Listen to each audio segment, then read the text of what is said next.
Emang Jokowi sekuat Pak Harto? Mohon maaf, saya Tapi duitnya mungkin. pendukungnya cuma buzzer doang. Buzzer nyebutin nama asli aja kagak berani, nama palsu semua. Laki pakai jilbab, cewek cantik, ya kan, nunjukin nggak punya nyali semua. Mas Jokowi ini dong, mawas diri dong. Situ tuh nggak mampu, ya nggak bisa lah. Saya kan kenal deket. Udahlah, wes, udah.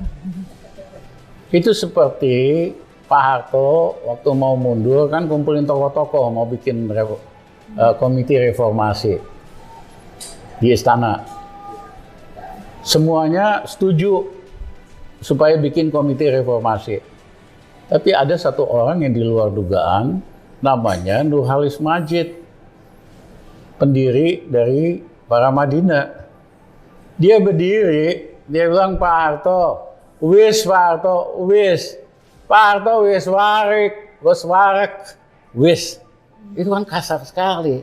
Dia bilang Pak Harto, udah Pak Harto, lu tuh udah kenyang, udah. Soeharto tersinggung, akhirnya dia marah. Dia bilang, aku ndak patean, aku juga nggak mau lagi kok jadi presiden, itu kan maunya Harmoko. Mundur, bubar komite reformasi, besoknya Soeharto ngundurin diri. Jadi Soeharto aja ngaca gitu loh. Gus Dur ngaca, saya minta teman saya Mas Jokowi ngaca. Hari ini yang ingin perubahan siapa pengen Jokowi mundur?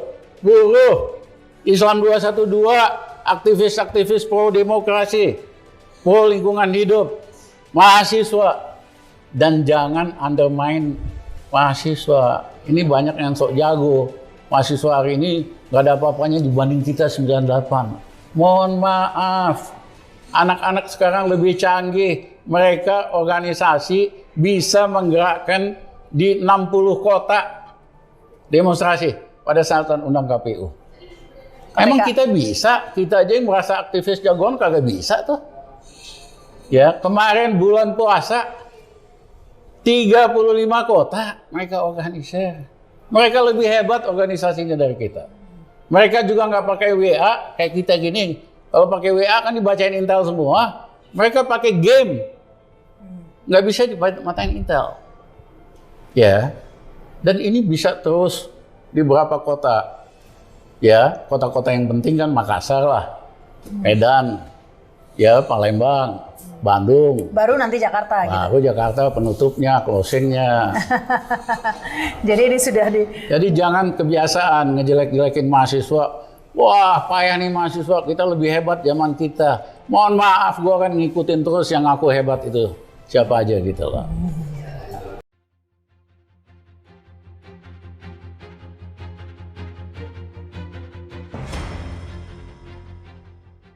Emang Bang Rizal yakin Jokowi jatuh? Ya nggak lama lagi lah, doain aja. Kenapa?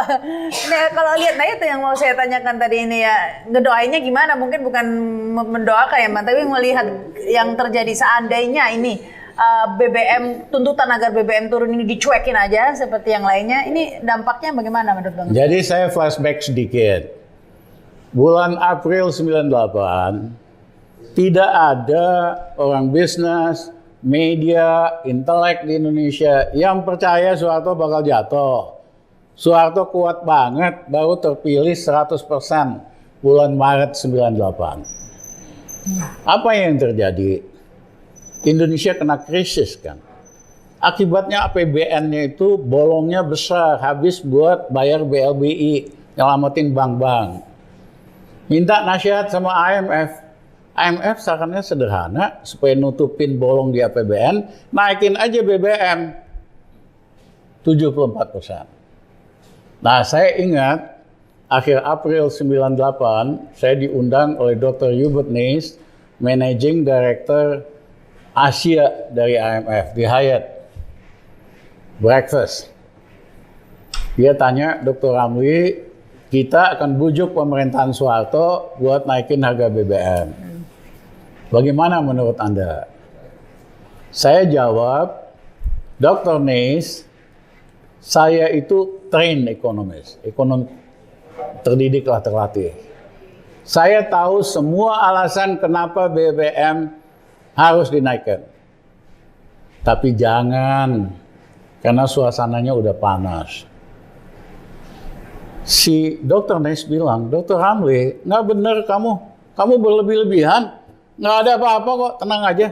Saya setiap pagi jogging pakai celana pendek di daerah miskin di kebun kacang di belakang Grand Hyatt. Kalau saya dadahan orang Indonesia tersenyum ketawa katanya. Itu jawaban saya nggak duga orang sekelas direktur IMF jawaban kayak gitu. Karena rakyat Indonesia yang di kebun kacang jangan-jangan belum sarapan pagi, jangan-jangan nganggur, belum tentu bisa makan siang. Lihat bule dadah mama dia ini dia ketawa dong senyum. Saya marah sekali waktu itu. Saya bilang, Dr. Nes, I don't want to argue dengan kamu. Saya nggak mau debat lagi sama kamu. Just take a note of what I said. Catat apa yang saya omongkan. Karena Rizal Ramli dokter kampung yang keliling Indonesia terus, ketemu golongan atas, golongan bawah, ngecek suhu rakyat terus. Apa yang terjadi? Tanggal 1 Mei 98 dia naikin harga BBM dan minyak tanah. Terjadi demonstrasi besar di Makassar, terutama oleh mahasiswa UMI. Itu mahasiswanya badung-badung, seluruh anak miskin di Indonesia Timur kuliahnya itu di UMI. Kalau anak pejabat, orang kaya di Unhas. Ya, nah anak-anak ini badung, ya kan? Demo lah. Akhirnya polisi diubur-ubur apa dia waktu itu. Rusuh kan, ingat kan? Makassar. Seminggu kemudian berulang di Medan. Rusuh. Seminggu kemudian Solo kebakar. Seminggu kemudian Jakarta terbakar. Rusuh. Beberapa hari kemudian Soeharto jatuh. Hanya waktunya pendek banget kan? Dari tanggal 2 Mei sampai 22 Mei. 20 hari doang. Emang Jokowi sekuat Pak Harto? Mohon maaf saya Tapi duitnya mungkin. pendukungnya cuma buzzer doang. Buzzer nyebutin nama asli aja kagak berani, nama palsu semua. Laki pakai jilbab, cewek cantik. Iya kan, nunjukin nggak punya nyali semua. Iya. Tetapi Bang, ini kan biasanya yang disorot ini kan kekuatan dana ini juga besar Bang kalau kita lihat ya. Ini tentu akan bisa mendukung kekuatan untuk bertahan suatu kekuasaan gitu ya Bang ya. Ini ya, jangan pusingkan yang punya uang. Yang punya uang mah dia aman-aman aja. Di Rusia, Tsar dan kawan-kawan tiap malam pesta, mereka berpesta pora, banyak uang. Ya, lawannya bisa dilumpuhkan, bisa dia penjarain, bisa dia sogok. Tapi rakyat di Rusia waktu itu susah banget. Akhirnya terjadilah Russian Revolusi Rusia. Di Prancis, Louis XVI, tiap malam pesta sama teman-temannya, sama Ratu Antoinette itu. Iya kan? Apa yang terjadi? Dia mah nggak peduli. Dari mana biaya pestanya? Rakyat yang bayar. Akhirnya apa yang terjadi? Rakyat marah, terjadi revolusi Prancis. Jadi kalau kita ngomongin perubahan, jangan analisa bagaimana elit, bagaimana makroekonomi. Bisa aja buat yang atas itu bagus-bagus doang. Analisa rakyat hidupnya senang apa susah. Itu yang jadi motor daripada perubahan. Bukan makronya bagus, apa. Oh, jadi nggak perlu, pertahanannya bukan dari sana, justru dari pergerakan dari rakyatnya. Yang kedua, Rama, jangan lupa orang Indonesia ini oportunis, rajanya oportunis, terutama menengah dan elitnya. Hari ini dia maki-maki Rizal Ramli, oposisi. Begitu dunia kebalik, ngadep sama kita ngantri. Iya kan? Pokoknya baca angin ya Bang? Iya, saya kan udah bolak-balik di dalam kekuasaan. Iya kan? Kita angkat dia jadi pejabat, di RUT BUMN, muji-muji kita. Begitu kita di luar, ya pura-pura nggak kenal. Apalagi hari ini kita oposisi kan. Tapi begitu aku kan udah bolak-balik, gue masuk lagi ke kekuasaan zaman Jokowi, datang lagi jilat kita kan gitu aja. Oportunis semua elit Indonesia. Namanya aja lumpen borjuasi yang tidak produktif. Ini Bang, kalau lihat ekonomi secara makronya lah ya di Indonesia ini, akankah kenaikan BBM ini jika diteruskan saja, tidak diturunkan begitu ya, akan terus bergulir kemudian menjadi momentum yang lebih buruk lagi seperti zaman Pak Harto dulu, ataukah ini rakyat akhirnya bisa bertahan akhirnya dan lupa dan menerima nasib begitu? Saya ditanya oleh seorang ibu-ibu yang datang ke rumah. Dia bilang, Pak, kita hidupnya pas-pasan. Suami saya pegawai biasa, UMR naiknya hanya 0,3%. Wah, sekarang keluarga kita nyaris hampir tiap hari makan Supermie. Kalau BBM naik, kita harus spend lebih banyak buat transportasi, buat bensin, Pertalite. Harga naik juga. Harga naik. Pilihan kita, kurangin beli Supermie atau jalan kaki ke kantor. Pilihan kita sulit, Pak. Saya mesti lakukan apa? Saya susah sekali jawab pertanyaan Ibu. Tapi saya sederhana, Bu. Kita turunin Jokowi, nanti BBM turun harganya, Bu. Dan itu betul. Karena kalau Jokowi turun, kita akan turunkan harga listrik ke posisi 2 tahun yang lalu. Sehingga setiap rakyat Indonesia yang pakai listrik di bawah 1.300 watt bisa ngehemat tagihan listriknya 40%, ada uang di kantongnya. LPG kita akan turunkan, ada caranya, dan sebagainya. Rakyat Indonesia hidupnya akan lebih baik setelah Jokowi. Jadi ini nanti itu satu-satunya solusi saat ini, Bang? Ya solusinya kalau nggak bikin susah rakyat terus kan. Akhirnya kan demo nggak bisa habis. Ya, Mas Jokowi ini dong, mawas diri dong. Situ tuh nggak mampu, ya nggak bisa lah. Saya kan kenal deket. Udahlah, wes, udah. Itu seperti Pak Harto waktu mau mundur kan kumpulin tokoh-tokoh mau bikin komite reformasi di istana. Semuanya setuju supaya bikin komite reformasi. Tapi ada satu orang yang di luar dugaan, namanya Nurhalis Majid, pendiri dari Paramadina. Dia berdiri, dia bilang, Pak Harto, wis Pak Harto, wis. Pak Harto wis warik, wis warek, wis. Itu kan kasar sekali. Dia bilang, Pak Harto, udah Pak Harto, lu tuh udah kenyang, udah. Soeharto tersinggung, akhirnya dia marah. Dia bilang, aku ndak patean, aku juga nggak mau lagi kok jadi presiden, itu kan maunya Harmoko. Mundur, bubar komite reformasi, besoknya Soeharto ngundurin diri. Jadi Soeharto aja ngaca gitu loh. Gus Dur ngaca, saya minta teman saya Mas Jokowi ngaca. Malah minta 3 periode kok. Itu kan maunya Luhut yang mau jadi Harmoko jilid 2. jadi kayaknya kalau mau melihat tadi itu malah bukannya. Saya mau mengatakan kalau Jokowi mundur baik-baik, dia juga bakal selamat loh. Kalau nggak baik-baik, mohon maaf, kita bisa terjadi di Korea, setiap mantan presiden masuk penjara sama keluarganya. Ya, Soeharto nggak ada yang berani menjarain Soeharto. Ya, Gus Dur apa ada yang berani menjarain Gus Dur?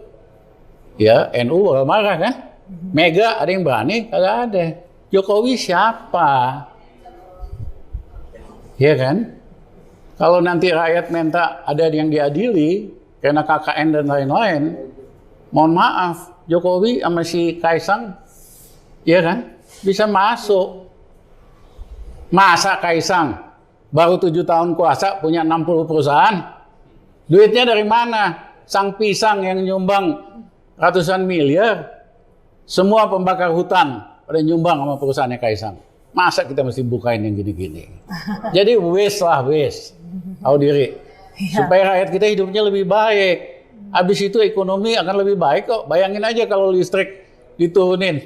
Rakyat punya uang 40% di kantongnya. LPG kita turunin.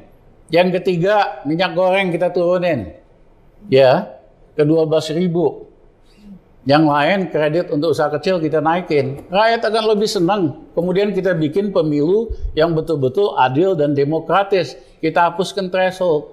Indonesia akan punya pemimpin hasil dari pemilu yang kompetitif.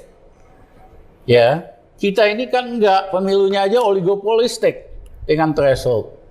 Ya. Nah, kalau pemilunya kompetitif, putra-putri terbaik di Indonesia bisa jadi bupati, wali kota, presiden, tanpa mesti bayar upeti kepada partai-partai yang merusak ini. Nah itulah. Nah, kalau kamu mau jadi bupati, Rama, kamu mesti bayar 60 miliar buat nyogok partai, buat nyalonin kamu. Gubernur 100 sampai 300 miliar, presiden 1,5 triliun. Inilah sumber dari korupsi paling besar dalam masyarakat kita.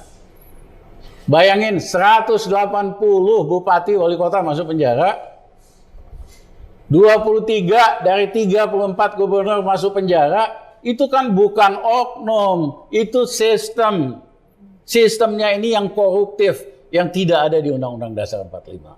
Undang-Undang Dasar 45, ya kan, nggak ada tuh threshold. Di negara demokrasi yang lain tidak ada threshold. Ini kan akal-akalan oligarki aja buat nguasain Indonesia dan merusak Indonesia. Ini kita jebolin. Ya, caranya gimana? Kayaknya cara susah. paling gampang kalau Jokowi turun ya jebol itu, gitu aja. Tapi repot. partai politiknya kan masih mendukung seperti itu, Bang. Ini kan menguntungkan. Rahma, saya ingin mengatakan, kalau Indonesia, bangsa ini dalam krisis dan multi krisis, partai politik tidak ada peranannya. Menjelang kejatuhan Bung Karno, semua partai politik itu manut ngejilat Bung Karno. Baru setelah Bung Karno jatuh, ngejelek-jelekin Bung Karno. Sebelum Pak Harto, semua partai kerjanya jilat Pak Harto. Begitu Pak Harto jatuh, jelek-jelekin Pak Harto. Itu kan tipikal orang Indonesia. Jadi kalau dalam kondisi krisis, perubahan yang besar, partai politik tidak ada peranannya, jangan sok jago. Kalian nikmatin kok kekuasaan zaman Soeharto, sekarang kuasa lagi karena uang doang. Iya kan? Teman-teman mahasiswa, emak-emak, buruh yang ingin perubahan. Islam 212 lebih banyak dari orang yang ingin perubahan pada tahun 98. 98 itu cuma aktivis sama mahasiswa. Hari ini yang ingin perubahan siapa? Pengen Jokowi mundur. Buruh, Islam 212, aktivis-aktivis pro demokrasi, pro lingkungan hidup, mahasiswa. Dan jangan undermine mahasiswa. Ini banyak yang sok jago. Mahasiswa hari ini nggak ada apa-apanya dibanding kita 98. Mohon maaf, anak-anak sekarang lebih canggih. Mereka organisasi bisa menggerakkan di 60 kota demonstrasi pada saat undang KPU. Emang kita bisa? Kita aja yang merasa aktivis jagoan kagak bisa tuh. Ya, kemarin bulan puasa 35 kota mereka organisir. Mereka lebih hebat organisasinya dari kita. Mereka juga nggak pakai WA kayak kita gini. Kalau pakai WA kan dibacain Intel semua. Mereka pakai game. Nggak bisa dimatain Intel. Ya. Dan ini bisa terus di beberapa kota. Ya, kota-kota yang penting kan Makassar lah. Medan. Ya, Palembang.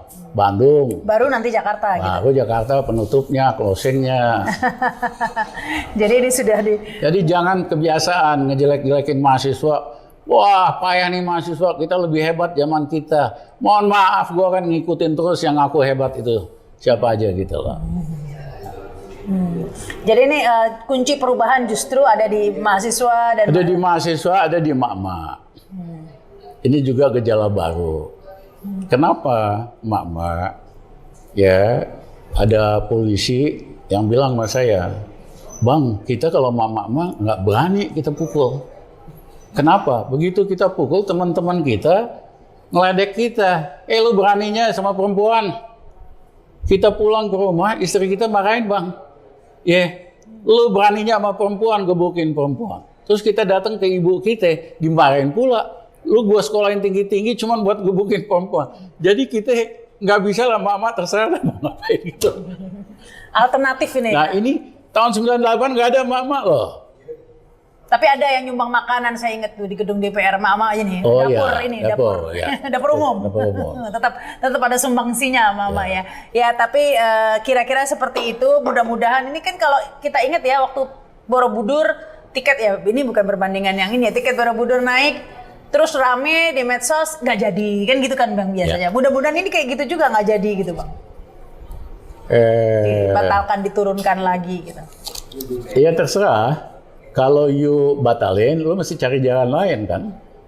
Jalan lainnya lu tingkatin efisiensi PLN, bisa nggak dengan model si Ahok itu, yang bacotnya doang gede gitu lah.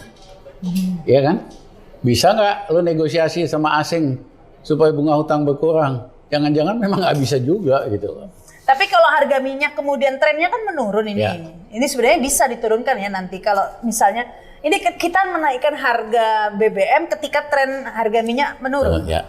Nah ini kalau turun terus kan sebenarnya belum tentu juga. 3 tahun yang lalu harga minyak mentah kan turun di bawah $60. Harusnya kan rakyat menikmati harga BBM di Indonesia diturunkan. Malah nggak diturunin sama sekali. Makanya Pertamina 3 tahun yang lalu untungnya gede. Ya istilahnya kalau turun dia nggak turunin, tapi kalau naik dia naikin lagi lebih tinggi gitu loh. Nggak mau rugi. Nah tapi itu kan menutupin ketidakefisienan yang terjadi di Pertamina. Sebenarnya ketidakefisienan terjadi di mana-mana, ini kayaknya sudah menjadi ini ya Bang ya. Itu mungkin yang kuncinya. Ya wis lah. Gua galak gini gara-gara yang nanya gua Rahman nih. Kita kepancing. Wes lah Bang. Padahal gua tadi udah berketetapan untuk cool gitu lah. Biar aja Rama yang manas-manasin. Itu bagian cool. Tapi ini memang memanaskan loh Bang ya. Saya aja ngisi bensin tadi ngerasa ya Bang ya bedanya. Apalagi rakyat kecil yang memang penghasilannya pas-pasan banget. Ini nggak kebayang deh ya. Tadi saya sudah mulai nyesek juga sih. Aduh kok segini ya, biasanya nggak segini gitu. Ya. Ya ini kan pasti besar dampaknya. Lumayan juga begitu ya. Dan memang ini harus panas gitu Bang ya. Ya kita tunggu saja lah nanti ini seperti apa. Apakah memang ya sudah ini solusinya, katanya mau bangun kilang minyak lah, katanya mau apalah, mau bangun efisiensi ada 11.000. Cobalah wartawan inilah.com download janji-janji mau bangun kilang. Wah banyak banget. Wadah mana? Kagak ada itu angin surga doang. Ujung-ujungnya naikin harga BBM. Iya.